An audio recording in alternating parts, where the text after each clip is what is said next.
Никто не забыт, ничто не забыто.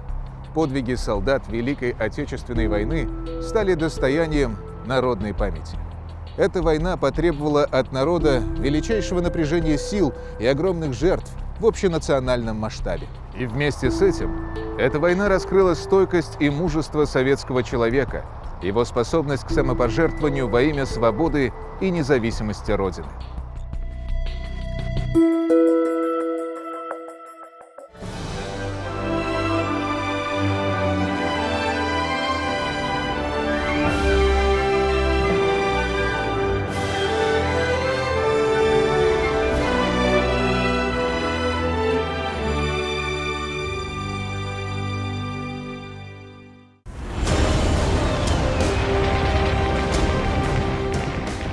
В годы войны героизм стал массовым, стал нормой поведения советских людей.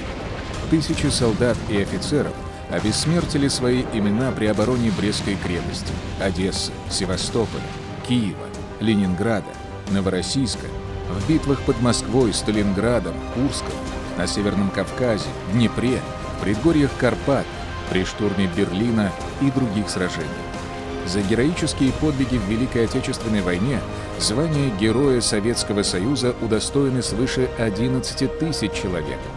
Летчики, артиллеристы, танкисты, связисты, воины войскового тыла, партизаны, советские разведчики и пограничники.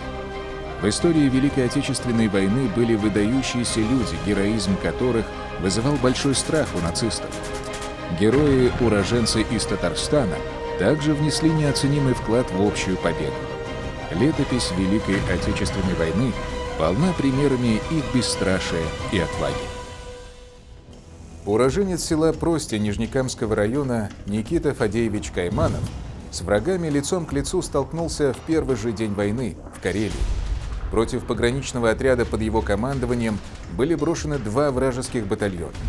На каждого пограничника приходилось по 10-15 немецких солдат. В сложных условиях отсутствия связи с внешним миром, нехватки боеприпасов и продуктов, застава целый месяц сдерживала натиск врага. Только в ночь на 22 июля 1941 года отряд Кайманова смог одолеть врага и вырваться из окружения. Указом Президиума Верховного Совета СССР Кайманову было присвоено звание Героя Советского Союза. Долгое время считалось, что Кайманов, первым среди татарстанцев в годы Великой Отечественной войны, был удостоен высшего знака отличия. Однако тщательное изучение архивных документов, сопоставление их с другими источниками показывает, что первым кавалером Золотой звезды в республике в военные годы стал уроженец Казани, майор Федор Алексеевич Баталов. Отражая яростные атаки врага, воины его стрелкового батальона действовали в обороне с большим упорством и стойкостью. 17 августа 1941 года Баталов погиб на поле боя в сражениях на белорусской земле. История Великой Отечественной войны полна примерами несравнимой доблести и мужества.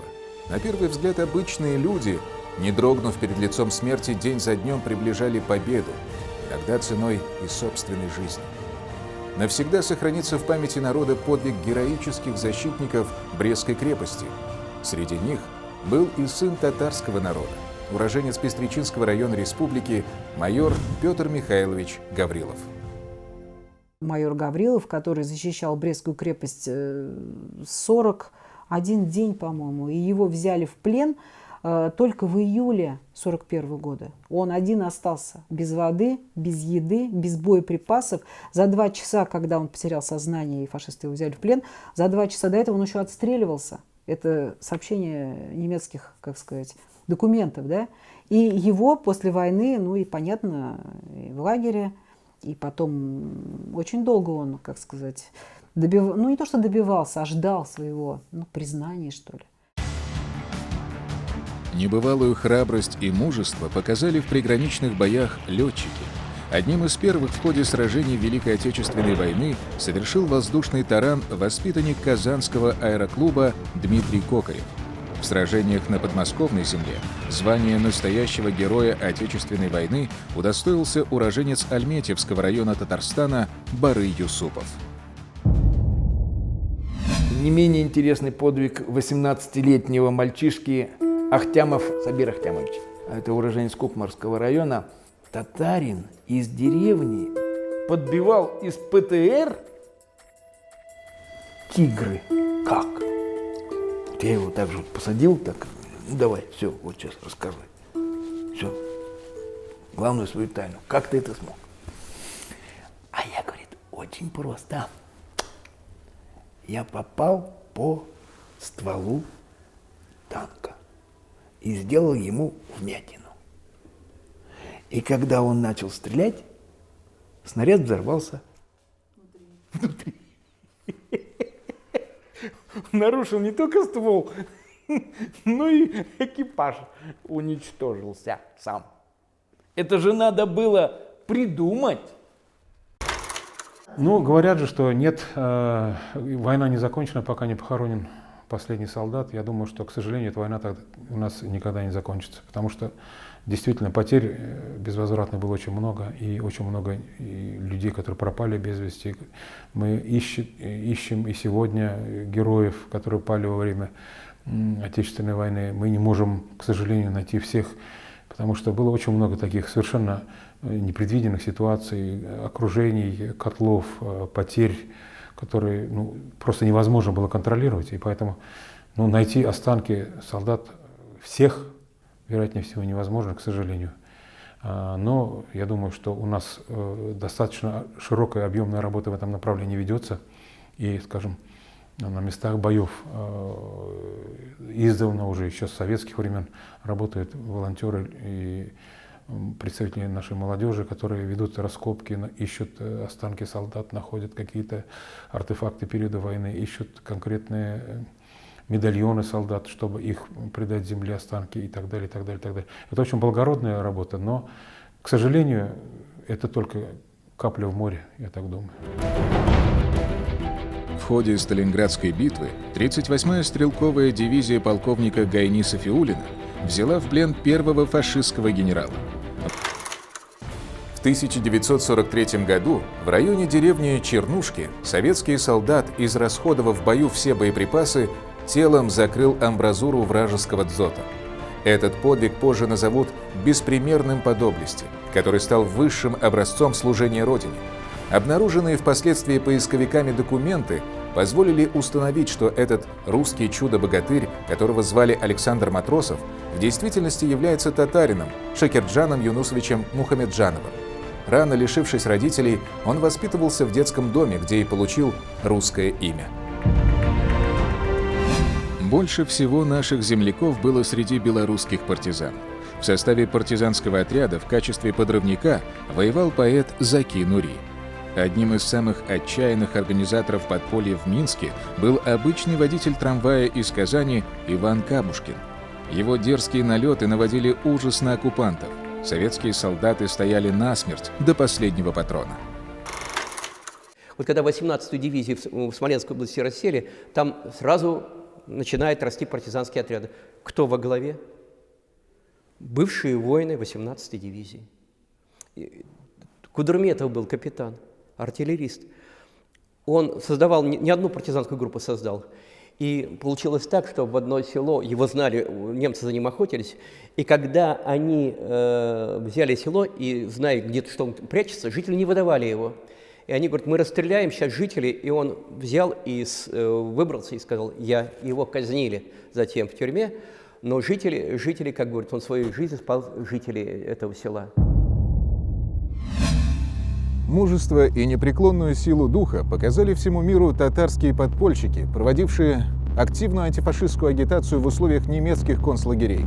Группа Гайнана Курмаша и Мусы Джалиля не допустила осуществления плана Гитлера по использованию военнопленных из легиона Идель-Урал для борьбы против своих же соотечественников. В феврале 1943 года 825-й батальон легиона Идель-Урал, направленный на борьбу с белорусскими партизанами, поднял восстание и, перебив всех немецких офицеров, перешел на советскую сторону. В феврале, в самом конце февраля 1943 года, первый батальон торжественно был отправлен на фронт. Вернее, не на фронт, а на восток, в Белоруссию, для борьбы с белорусскими партизанами. И оказалось, что вся эта помпезность и торжественность была насмарку, потому что как только легионеры прибыли в Белоруссию, они установили связь с белорусскими партизанами, и большая их часть с оружием в руках, подняв восстание, перешла на сторону белорусских партизан. Это было для немцев таким шоком, холодным душем. И оказалось, в конце концов, что в легионе Дель-Урал действовала подпольная антифашистская группа, которая и способствовала вот этому переходу первого батальона, отправленного на восток, на сторону белорусских партизан. Впоследствии батальоны легиона Дель-Урал уже не допускались к районам активных боевых действий. Они несли охранные функции, прежде всего, в различных районах, либо на Западной Украине, либо во Франции, Бельгии или Голландии. Подпольщиков ждала жестокая расправа. Руководители движения были арестованы, заключены в моабитскую тюрьму и затем казнены. В тюрьме Плецензее в Берлине 25 августа 1944 года смертью героев погибли 11 сынов татарского народа. Гайнан Курмаш, сборная татар мира, я так называю, 11 человек. Родом из Казахстана, учился в Марии Республике, в Рангинском районе. Фуат Сайфуль-Маликов из Ташкента, корнями из Башкирии. Абдулла Алиш из Спасского района, Татарстан. Фуат Булатов из Башкирии, он в Оренбурге еще жил. Гариф Шабаев, Башкирия, Ермекеевский район. Ахмад Симаев из Пензы. Абдулла Баттал, Салих, родной брат Салиха Баттала, поэта, Татарстан. Зинат Хасанов из Сармановского района. Ахад Атнашев из Казахстана. Салим Бухаров, недавно памятник поставили в Мякинском районе Башкортостана. Вот такие легионеры. Они все-таки надеялись, определенные, я даже сказал, большая их часть надеялась, что рано или поздно им удастся вернуться на родину, но не как союзники немцев, а именно как верные сыны этой родины. Понимаете, вот, скажем, мы вспоминаем в этой связи и Мусу Джалиля. В конце концов, Муса Джалиль и его сторонники, и его соратники, они же как раз и известны тем, что смогли фактически изнутри разрушить эти намерения немецкой стороны. То есть они не дали по-настоящему развернуться этой операции. Они вели подпольную работу в легионе, и они сумели сделать так, что легион не стал надежным оружием в руках немцев. И они играли именно на этих чувствах людей, на их любви к родине, их верности родине. Поэтому вот здесь мы всегда должны четко и ясно вспоминать и с уважением вспоминать роль Мусы Джалиля и его соратников во всей этой истории. Казнен, конечно, Муса Джалиль вместе со своими товарищами как особо опасный государственный преступник по суду, не как пленный, а как гражданин Германии, вермахта, за ущерб, нанесенный мощи Рейха. Они сделали все, чтобы 30 тысяч легионеров в немецкой форме, получавших зарплату, получавших жизнь, получавших гарантии работы и так далее, рискнули жизнью и убежали к партизанам. Вот результат деятельности Мусы Джалиля в этом легионе. И вот за что его казнили вместе со своими товарищами. Казнены именно как граждане Германии за ущерб, нанесенный армией.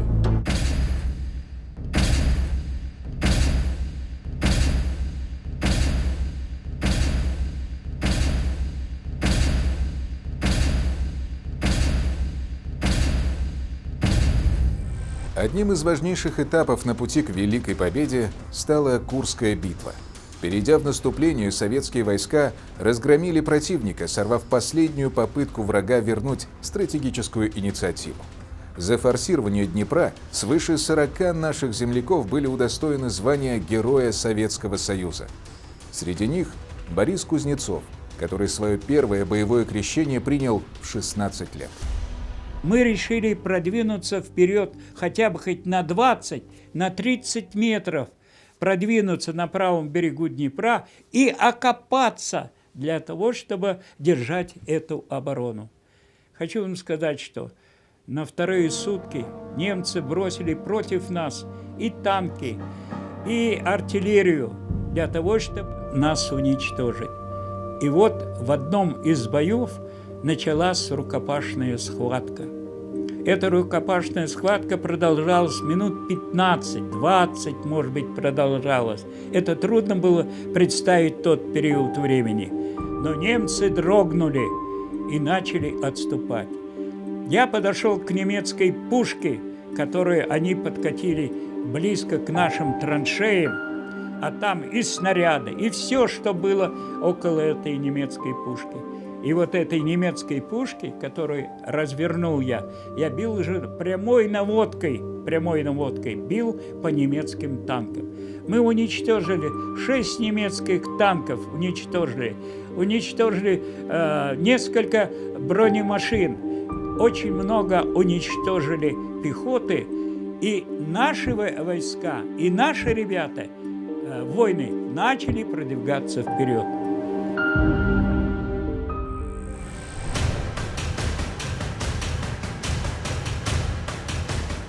Наши земляки отважно и героически сражались на всех фронтах, на земле и в небе. И об их подвигах люди узнали только спустя много лет. В мирное время, в 1964 году, в Казань приезжает Василий Зайцев, снайпер 62-й армии Сталинградского фронта, герой Советского Союза, который во время Сталинградской битвы уничтожил 225 солдат и офицеров германской армии и их союзников, включая 11 снайперов. Великий Зайцев, о котором Голливуд даже снял фильм «Враг у ворот», в Казани хотел найти своего друга и наставника, человека, научившего метко стрелять, самого известного снайпера эпохи Второй мировой. Звали этого человека Анатолий Чехов, который в Сталинграде перестрелял 200 фашистов, но так и не получил звезду героя. Паренек с казанской кинопленки. Толя Чехов. 18-летний паренек. Он, во-первых, сам перешлепал сначала 200 с лишним немцев там, в Сталинграде, и заставил их ползать по-пластунски по Сталинграду. Сам Хрущев считал, что это один из лучших снайперов фронта, и представляли его к званию героя, естественно, само собой. Сам Зайцев-то герой. Но почему-то так сложилось, говорил Зайцев, что куда-то пропал у нас Толя, куда-то без вести пропал. Пропали, видимо, и документы, и героя он так и не получил. Ни посмертно, ни при жизни, ну никак. Я, говорит, вот никак не могу понять, куда он пропал. Встает в зале человек лысоватый, с тросточкой. Аккуратно подходит к нему и спрашивает: узнаешь? Это был Толя. Тот самый Чехов. Он совершенно спокойно был ранен в ногу, участвовал, кстати, в Курской битве потом, после Сталинграда. Не дождавшись награды, потому что, видимо, она, как говорят, то ли самолет с наградным документом был подбит, то ли штабные документы. Ну, я-то не верю, конечно, это полный бред, потому что наградные документы, рукописи не горят.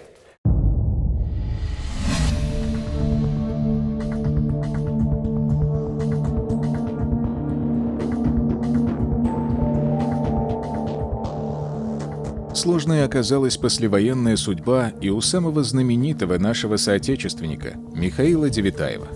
Хотя по своему замыслу и сложности исполнения его подвиг вряд ли имеет аналоги в военной истории. В начале 1945 года советская армия начала наступление на всем советско-германском фронте.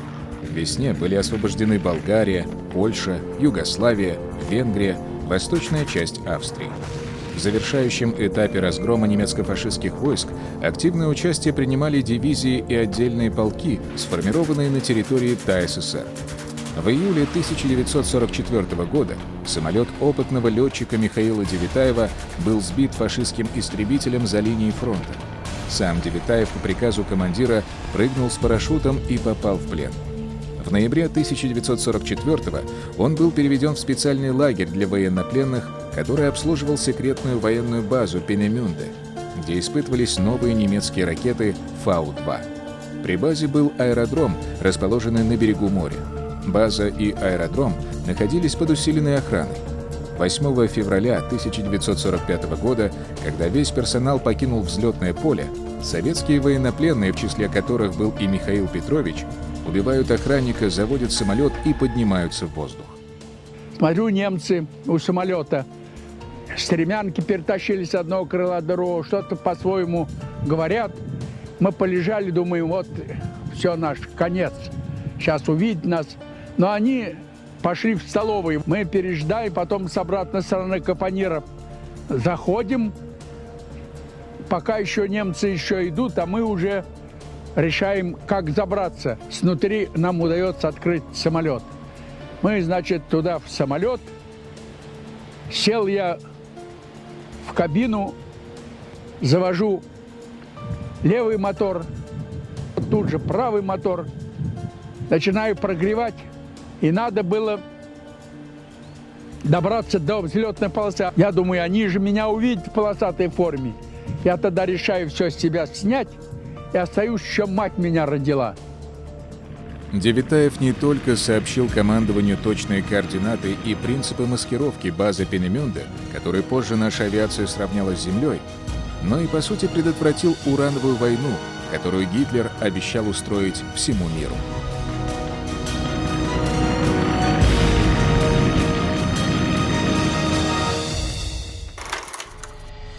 После окончания войны Михаила Девитаева постигла та же участь, что и многих советских людей, прошедших через концлагеря. Клеймо военнопленного сказывалось долго.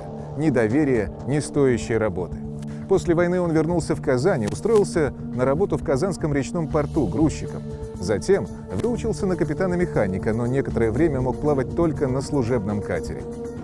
В некоторых публикациях содержатся даже сведения о том, что Девитаев был осужден за измену родине и отправлен в лагеря, но через 9 лет попал под амнистию. Лишь после вмешательства, уже получившего широкую известность, генерального конструктора космических кораблей Сергея Королева, дело сдвинулось с мертвой точки. Только через 12 лет после войны, 15 августа 1957 года, подвиг Девитаева и его товарищей получил достойную оценку. Михаилу Петровичу было присвоено звание Героя Советского Союза. Летчик, который вместе с самолетом вернулся из фашистского плена, после войны, был, как говорится, согласен на любую работу, как мы сейчас говорим. Он был матросом, разнорабочим, и только уже через почти больше 10 лет прошло, чтобы все-таки заслуги какие-то его признали.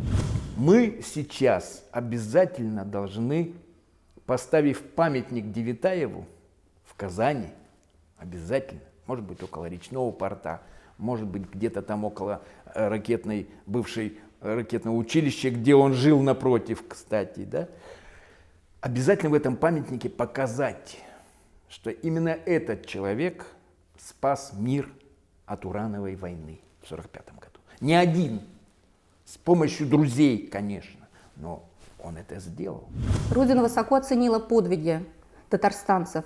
Более 100 тысяч наших земляков были награждены орденами и медалями. 225 человек были удостоены самого высокого звания Героя Советского Союза. 50 человек стали полными кавалерами Ордена Славы. 26 татарстанцев повторили подвиг Матросова и Газинура Гафиатуллина. Давно отгремели бои. Уходят один за другим ветераны. Подвиги героев Великой Отечественной войны навечно останутся в памяти благодарных потомков. О той войне, казалось бы, многое что уже известно. Сняты художественные фильмы, написаны романы, и еще свежи в памяти людей настоящие истории реальных очевидцев. Однако никто и никогда не сможет рассказать в полной мере, какую роль сыграл каждый советский человек в общей победе над фашизмом, так как вклад каждого участника тех событий по отдельности колоссальный, а по своей сути уникальный. Вечная слава героям, сражавшимся за свободу и независимость нашей Родины. Вечная слава.